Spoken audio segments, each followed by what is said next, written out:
Escape from the high-rise. I'm Mark Davis, an office drone stuck in the cubicles of a high-rise in downtown Chicago. Just another Monday morning, sipping my bitter coffee and dreading the endless string of meetings I had ahead of me. The usual routine. I was scrolling through my phone, ignoring work emails when a news alert popped up. Outbreak of violent attacks in major cities, unconfirmed reports of cannibalistic behavior. At first, I laughed it off. Another scare tactic from the media, I muttered to myself.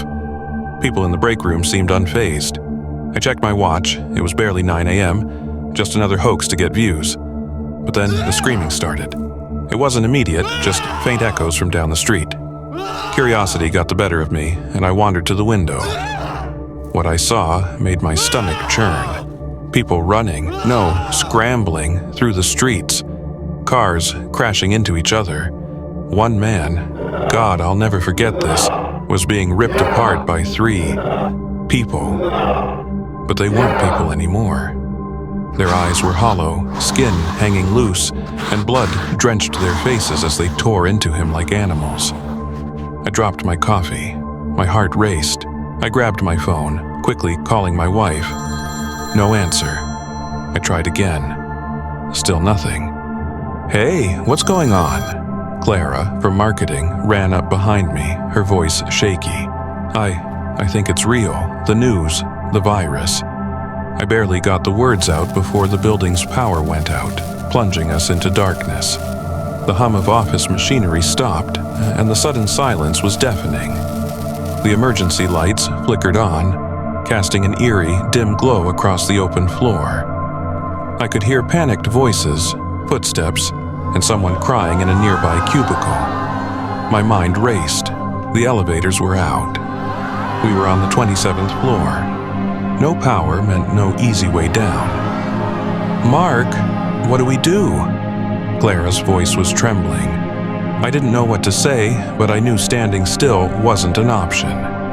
"Stairwell," I said, voice firm despite the fear gnawing at me. "We need to get to the stairwell and get down, quietly. If those things are out there, we don't want to be caught." Clara nodded, her face pale. I grabbed my office chair and wheeled it under the handle of the door, blocking it as best as I could. It wouldn't stop those things for long, but it might give us a chance. We headed to the stairwell, joined by a few others from the office. Tom from HR, Carla from sales, and James, the security guard. His hand was shaking on the baton he carried, and I doubted it would do much against what was outside. The stairwell was cold, the dim emergency lights flickering like a scene from a horror movie. Every step echoed in the concrete shaft, making it feel like the sounds of our escape were announcing our presence to every monster in the building. And then, from the lower floors, we heard it. A guttural, wet growl, followed by the unmistakable sounds of flesh tearing. I froze, grabbing Clara's arm to stop her from going any further. We peeked over the railing. A floor below us, a group of zombies, 6, maybe 7, were tearing into someone's body. The poor bastard was barely recognizable, his face a shredded mess of gore, but he was still twitching. His screams had turned into choking, gurgling sounds. The zombies, they were something out of a nightmare. Their skin was pale, almost translucent, and their teeth, God, their teeth were yellowed and jagged, smeared with blood. But it was their eyes that chilled me the most. Blank, lifeless, yet filled with hunger. James whispered behind me, "We can't go that way." His voice cracked. I knew he was right. We had to go up, the rooftop. It was our only chance. "Everyone, back up," I whispered, gesturing for them to retreat quietly. We climbed higher, hearts pounding with every step. The sounds of the zombies gnawing and growling faded, but the dread only grew as we neared the top. The rooftop was locked, standard security measure, but I had a key card. Thank God I worked in IT and had clearance for almost every door. When we finally reached the roof, the sun was setting. The horizon was lit with the distant glow of fires spreading through the city.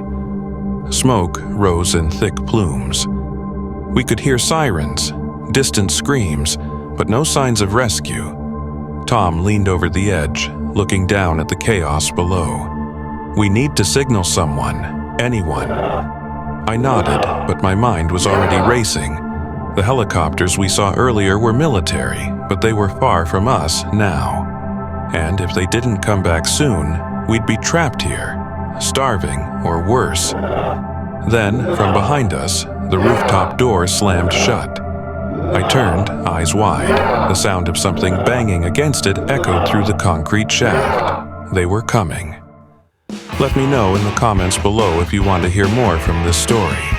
Please like and subscribe. Thank you.